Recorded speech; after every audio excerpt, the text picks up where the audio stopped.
राना इहसान अफजल साहब, thank you so much for being on the programme.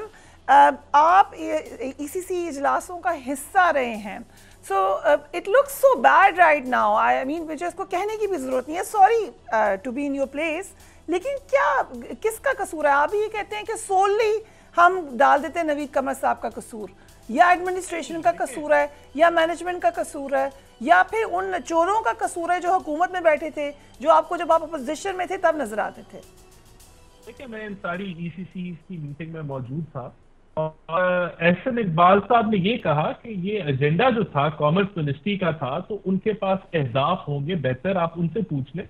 इसमें कोई शक नहीं है, फैसला कलेक्टिव होता है। ईसीसी जो फैसला करती है उसमें सारों की मुशावरत होती है, और फिर कैबिनेट भी जो फैसला करती है उसमें भी सारों की मुशावरत होती है, और सब उसका हिस्सा होते हैं फैसले का। देखें, अगर आप उसके मिनट्स निकाल लें तो चीनी जो थी वो वाफर मिकदार में थी, इसमें कोई शक नहीं है। बल्कि शुरू में तो ये 5 लाख टन की इजाजत मांग रहे थे, तो हमने उसको रद्द कर दिया कि हम आपको 5 लाख की तो कतई नहीं देंगे, हम इसको 1 लाख टन की इजाजत देंगे, और फिर देखते हैं कि अगर कीमतें नहीं बढ़ी तो फिर हम आगे इसको जो है वो, और अगर लगा हमें कि कीमतें बढ़ रही है तो हम इस इजाजत को फौरी तौर पर रोक देंगे। फिर इसको 1.5 लाख टन और इसकी इजाजत दी गई, तब भी चीनी वाफर मिकदार में थी। अब मैं आपको बता दूं कि जब हम छोड़ के गए हैं हुकूमत, तो तब भी 2.3 मिलियन टन शुगर का स्टॉक मौजूद था, जो कि वाफर है दिसंबर तक के लिए।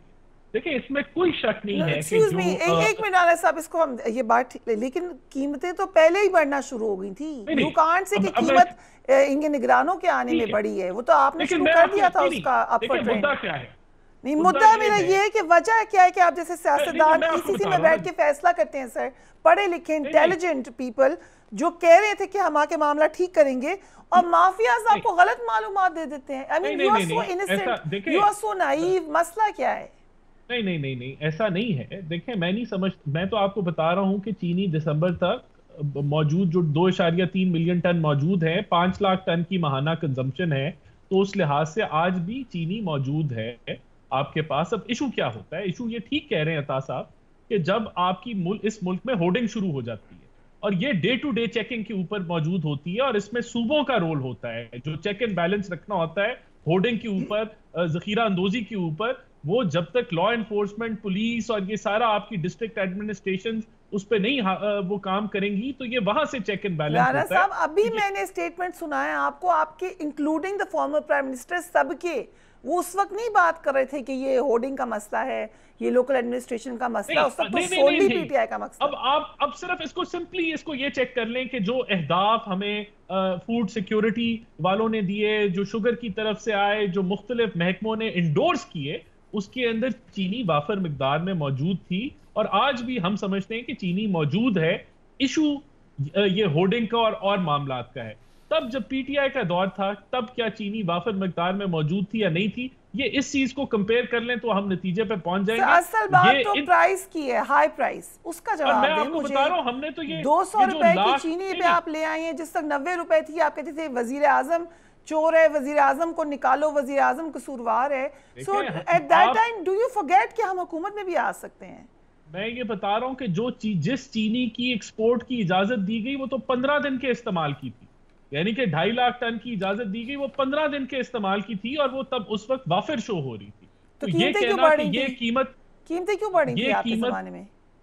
नहीं, देखें, उसका सूबों का रोल है होर्डिंग के ऊपर जो है वो करने का। अगर जखीरा अंदोजी हो रही है, कोई मिडल मैन उसमें नजायज मुनाफा बनाने की कोशिश कर रहा है, तो वो आज मैं मिसाल आपको देता हूं कि यूरिया जो है, यूरिया भी मौजूद है, वाफर मिकदार में है, लेकिन यूरिया की कीमतें भी बढ़ रही हैं, और वो गलत बढ़ रही हैं क्योंकि चेक एंड बैलेंस नहीं है होर्डिंग के ऊपर। तो ये चीजें देखें, अगर उसमें मिडल मैन खरीद करके उसको स्टॉक कर दे, मार्केट से शॉर्ट कर दे, तो चीजें ऑब्वियसली सप्लाई डिमांड जो है वो हिल जाता है। यूरिया में भी मेरी नॉलेज के मुताबिक वाफर मौजूद है, लेकिन यूरिया की प्राइसेस भी 200-300 रुपए से बढ़ गई हैं। तो ये चीजें डे टू डे मैनेजमेंट है। ये डे टू डे मैनेजमेंट नहीं होगी, आपका सूबों का, वफाक का आपस में कोऑर्डिनेशन नहीं होगी, तो ये कुछ let me get to clarify, ये डे टू डे मैनेजमेंट आपके जमाने में भी नहीं हो रही थी, पीटीआई के ज़माने में भी नहीं हो रही थी, और निगरानों के ज़माने में भी नहीं हो सकी। So the day to day managers are responsible, is that what we are saying? देखें, सूबो जो होर्डिंग के खिलाफ अगर एक्शन लेना है तो वो सूबों ने लेना है। सूबों में केयर टेकर निजाम बैठा हो। So caretakers are responsible. To बिल्कुल, conclude. अगर वो होर्डिंग को चेक, अगर शॉर्टेज है, अगर शॉर्टेज है तो देन वो मामला कुछ और है, शॉर्टेज नहीं है। आपके पास ज़खायर मौजूद हैं पाकिस्तान में, enough sugar for December, till दिसंबर, और राइट, चले सूबों की बात हो रही है सीजन आ जाए। तो एक सूबे के वज़ीर दाखिला तो इस वक्त हमारे पास मौजूद हैं, निगरान वज़ीर दाखिला साहब, ब्रिगेडियर साहब, thank you so much for being on the programme. So who is responsible actually? देखें फरिया, it is total lack of governance. आपके पास ना कंट्रोल है, होर्डिंग हो रही है अगर आप कह रहे हैं, उसके बाद आपने प्राइस का कंट्रोल नहीं है। मुल्क में प्रोडक्शन हुई है, मुल्क में अगर चीनी मौजूद है, कैसे डबल प्राइस हो रही है? Somebody is to be held responsible. ये हमारे जो है ना पिट फॉल सिस्टम का ठीक नहीं होता। इल्ज़ाम लगा देना, बात है कि पीटीए गवर्नमेंट में भी चीनी का रेट ज़्यादा था, साहब ने भी कहा स्मगलिंग हो रही है, अभी भी कहा गया स्मगलिंग हो रही है। देखें स्मगलिंग, देखें फरिया, स्मगलिंग किसने रोकनी है? Who has to stop it? It is a government ने रोकनी है, फेडरल गवर्नमेंट ने रोकनी है, प्रोविंशियल गवर्नमेंट ने रोकनी है। क्यों नहीं रोकते? ये they should be answerable for this purpose. कम अब फ़ायदा नुकसान किसको तरह आवाम को हो रहा है। 200 रुपये चीनी, I think it is really, ये तो बहुत ही तकलीफ ये बात है कॉमन मैन के लिए। बात देखिए, ये बेचारे ने सिर्फ खाना भी अगर उसको ना मिले, उसके बच्चों को सही कोई चीनी की चीज़ ना मिले, दूध ना मिले, तो वो क्या करेगा? हमने अपने आप को देखना है कि अगर स्मगलिंग हो रही है तो क्यों उन्हें दी जा रही है, होर्डिंग हो रही है तो किसने पकड़नी है। अगर वो यूरिया की बात करें, यूरिया बिल्कुल शॉर्टेज है। लेट मी टेल यू, आई थोड़ी सी मैं एग्रीकल्चर करता हूँ, बिल्कुल शॉर्टेज है। प्लांट बंद पड़े हैं, गैस नहीं है, एग्रो बंद पड़ा है, चल रहे हैं। ये आपका जो प्लांट अभी स्टार्ट हुए हैं, और अभी भी एक प्लांट चल रहा है, एक नहीं चल रहा। जो यूरिया को 30 रुपये 3,000 की मिलती थी, अभी वो आपको 45 की मिलती है, 4,500 की मिल रही है। डीएपी जो 10,000 की 15,000 की मिल रही है। मतलब कैसे एग्रीकल्चर करेंगे? तो ये किसने करना है? आप बड़े आराम से आप कह रहे हैं जी, आपने सरकारी स्ट्राइक कर रहे हैं जी कि बिजली के वो लोग सड़कों पर आ गए हैं, बिजली महंगी हो गई है, जुल्म हो रहा है। ये पीएमएलएन, पीपल्स पार्टी सब कह रहे हैं। And who is responsible for that? No one is owning the responsibility. I think now we have to change our thought process.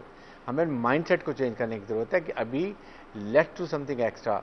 आपने अभी तक मुझे बताइए, हमने मुल्क में कोई ऑस्टेरिटी ड्राइव की दोनों हुकूमतों के दरमियान में? उसी तरह खर्च, उसी तरह जा रहे हैं। एफबीआर में वही टैक्स एविजन हो रही है। स्टेट कॉर्पोरेशन को 800-900 रुपये आ रहे हैं, किसने क्या रोका जी? इसको कुछ कम कर लें, प्राइवेटाइज कर लें। आप वर्ल्ड बैंक जो कहता है, आईएमएफ कहता है जी आपने 200 अरब रुपया रिकवर करना है। वो ये नहीं कहते हैं कि आप टैक्स लगाएं, सिर्फ वो ये नहीं कहते गैस बिजली तेल पानी पे टैक्स लगा दें। देते आप अपना हाउस ठीक करें, हमें बताएं आप 200 अरब कहाँ से आएगा। आप कहेंगे हम टैक्स एवेजन जो होती है रोक देंगे, और 2-3 हज़ार की होती है ना, चलो 500 अरब बचा लेंगे। 800 रुपया 800 अरब लगाते हैं आप स्टेट कॉर्पोरेशन का, भी हम 400 कम कर दें क्योंकि प्राइवेटाइज करेंगे, वो भी पैसा आएगा हमारे पास। Nothing is happening. आपका कितना खर्च है प्रेसिडेंट हाउस का, प्राइम मिनिस्टर हाउस का, सेक्रेटेरिएट्स के क्या खर्च हो रहे हैं? मुझे बताएं कहीं कमी हुई? तो ये चीज़ें तो डूएबल है ना। That's why that country is not giving you not loan. वो कहते हैं अभी आप बिजनेस, खुदा का शुक्र है तो आर्मी चीफ जनाब से मुनीर ने एक इनिशिएटिव लिया और उसके लिए आपने ऐसे एफसी बना दिया। सो ब्रिगेडियर साहब, जो निगरान हुकूमतें हैं, are they cutting down on costs? मसलन आपकी सिंध में निगरान, दे हैव जस्ट, देखें दे आर जस्ट 2 हफ्ते में, they will do their best. We will at least, I will do in Sindh में चले, जहाँ भी होर्डिंग है, जहाँ पर गंदम की सड़ जाती है, कीड़ा लग जाता है, ज़ाया हो जाती है, कोई सिस्टम उसका करें, कोई उसको। तो बात ये कि ये करने की बात है ना, ये हमें लेकिन प्रोटोकॉल के हवाले से, एक्सपेंसेस के हवाले से कोई कट डाउन की ड्राइव है निगरान हुकूमत में? देखें, आई एम श्योर कि कम अज़ कम यहाँ हम तो बिल्कुल खर्च, क्या हमारा मैंडेट ही बड़ा क्लियर है। हम तो जब से हैं सिर्फ ये कह रहे हैं कराची को सेव कर लें, कच्चे से लोगों को, डेकॉइट्स को ख़त्म कर लें, माफिया जो है ड्रग माफिया, इसको कंट्रोल कर लें। ये हमारी प्रायोरिटीज हैं। और जितना भी काम हम करेंगे उसका जो इलेक्शन की डेट आती है, सूबाई हुकूमत का नहीं था। Why should this be your job? यही तो सेइंग कि ये अवाम को अब वक्त है, आप खुदा के लिए अवाम को सोचना चाहिए। आप अभी सड़कों पर आ रहे हैं, स्ट्राइक करें, वोट वक्त को तो सोचें ना। आपने हर कॉन्स्टिट्यूंसी में, डोंट थिंक कि ये पीपल पार्टी का, पीटीआई का, देखें वो इंसान कैसा है। आपके लिए क्या काम करेगा, क्या वो बाकिरदार है, क्या वो आपकी जो आपको उसको मैंडेट दे रहे हैं मैनिफेस्टो में वो काम करेगा। ये सोचें। ये मलक बिरादरी और अराई बिरादरी और चांडियो और Soomro, we should go above this things. अभी पाकिस्तान की इकोनॉमी रिवाइवल के लिए every segment of society has to contribute a little bit, and that will become a big thing. That is what we needed. So Humayun साहब, इस वक्त जो हमें सूरत हाल नज़र आ रही है, लेट्स स्टार्ट, अगर हम चीनी से शुरू करें, अव्वल तो क्राइसिस के बाद क्राइसिस है, लेकिन एक तरफ ये कहा जाता है कि चीनी महंगी होनी शुरू हो जाती है, आप कंट्रोल नहीं कर सकते, लेकिन एक्सपोर्ट पे कोई पाबंदी भी नहीं लगती, एक ही स्क्रिप्ट है दोनों दफ़ा। बिस्मिल्लाहिर्रहमानिर्रहीम। देखिए फरिया, मैं इस सब चीज़ों को कैसे देखता हूँ। देखिए इसमें प्लेयर कौन कौन है। इसमें बेसिकली प्लेयर हैं जो मिल ओनर्स हैं, ठीक, चाहे वो शुगर हो चाहे वो फर्टिलाइज़र वाले हो, एग्रीड। अच्छा, उसके बाद दरमियान में दूसरा प्लेयर कौन है, जो मिडल मैन है। अच्छा, मिडल मैन आमतौर पे इन्हीं के बंदे होते हैं, इन्हीं की, यानी जो भी गवर्नमेंट में होता है। नहीं, ये मिलों वालों की, मिल्स वालों के, क्योंकि वो मिल्स के उनको हुकूमतों में नहीं होते। मैं आ रहा हूँ, मैं उधर आ रहा हूँ, आई एम जस्ट कमिंग, ठीक है, उनके ही बंदे होते हैं। अच्छा, फिर उनमें से ये मिल वाले हुकूमत में भी होते हैं या ऑपोजिशन में होते हैं या होते हैं, इन अदर वर्ड्स पॉलिटिशियंस होते हैं। अब ये बेसिकली एक बनता है ट्रायड ऑफ करप्शन। कौन कौन लोग हैं? मियाँ शहबाज शरीफ, नवाज शरीफ। कौन कौन लोग हैं? आसिफ अली जरदारी। कौन कौन लोग हैं? जहांगीर तरीन खुसरो। ये सारे मिल के सबसे बड़ा शेयर, सब ऑलमोस्ट सबकी मिले हैं। सुन ले ना, सुन ले, यही चीज़ है। आप देख ले गवर्नमेंट में कौन कौन बैठे हुए हैं। मतलब अगर मैं पिछली 16 महीनों की गवर्नमेंट का बता देता हूँ तो शहबाज शरीफ साहब और आसिफ अली जरदारी साहब पहले गवर्नमेंट को कहते हैं कि हमारे शुगर बहुत ज़्यादा है, हमने इसको एक्सपोर्ट करना है। फिर एक कमेटी बैठती है, वो कैबिनेट बैठती है, उसमें शहबाज शरीफ साहब खुद, जिसका कॉन्फ्लिक्ट ऑफ इंटरेस्ट है, प्लस बिलावल भुट्टो जिसका कॉन्फ्लिक्ट ऑफ इंटरेस्ट है, प्लस वो सारे लोग जिनको ये कहते हैं हाँ एक्सपोर्ट कर दो। पर ये तो आपकी दफा भी एग्जैक्टली ये हर जगह यही है। सुनते तो ना, गवर्नमेंट में नहीं थे, हमारी जब पाकिस्तान तहरीक इंसाफ, जब पाकिस्तान तहरीक इंसाफ के टाइम पे भी ये सब कुछ हुआ था। ये याद रखिए कि 2016-17 में जब क्या कहता मैं जहांगीर तरीन साहब को डिस्क्वालीफाई किया था अलॉन्ग विद मियां नवाज शरीफ साहब, तो जहांगीर तरीन साहब पीटीआई के साथ रहे थे। इमरान खान और उनके दरमियान में जो बातचीत थी वो इस तरह थी कि वो तब भी हर कैबिनेट में बैठते थे। इस पे बहुत ज़्यादा तनकीद भी होती थी, लेकिन इमरान खान उनको साथ लेकर चलते थे।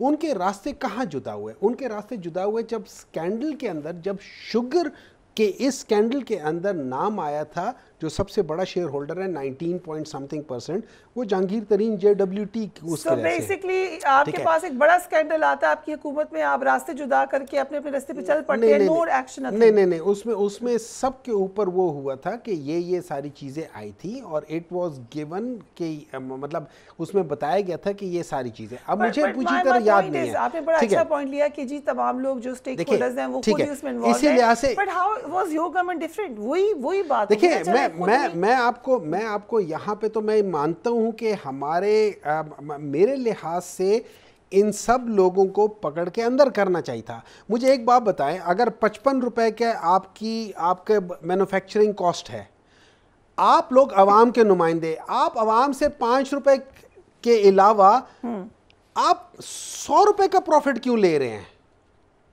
जी पूछे तो सही ना इनसे कि ये लोग अवाम के नुमाइंदे हैं। ये मियाँ शहबाज शरीफ, मियाँ नवाज शरीफ, यही शरीफ फैमिली, यही जरदारी फैमिली, यही सारे जो सदर्न पंजाब के बड़ी बड़ी फैमिलीज हैं, यही सारी पॉलिटिक्स में, यही सारी वो है, यही अवाम से पैसा क्यों चूस रही हैं?